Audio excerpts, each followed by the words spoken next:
মসজিদ পরিচিতিতে আজ রয়েছে আলিপাশা মসজিদ।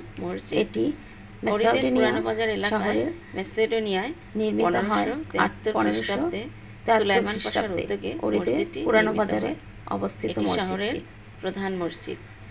সুলাইমান পাশার উদ্যোগে মসজিদটি সংস্কার করেন। এটি শহরের প্রধান নাম অনুসারে আলিপাশা মসজিদটি সংস্কার করেন 1823 সালে। তার নাম অনুসারে আলিপাশা নামে মসজিদটি নির্মাণ পরিচিতি লাভ করে।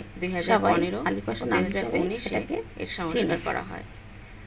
এটি বর্গাকৃতির মূল কক্ষে পাথর ও পোড়াইটের গাঁথুনি দিয়ে এর নির্মাণ কাজ করা হয়।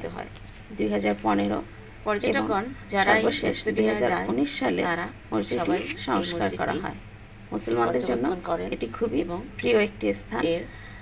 যারাই ভ্রমণে যান মেসিডোনিয়া তারা এটি মসজিদটি ভ্রমণ করতে কেউ ভুল করেন না, মিস করেন না। সবার কাছে খুব ভ্রমণকালে একটি স্থান, আপনার সামনে পবিত্র যত স্থান মসজিদ আমরা সেটা অবশ্যই এটি অরিদ শহরের প্রধান মসজিদ। স্থানীয় মুক্তিয়ারের আসন হিসেবে ব্যবহৃত হয়।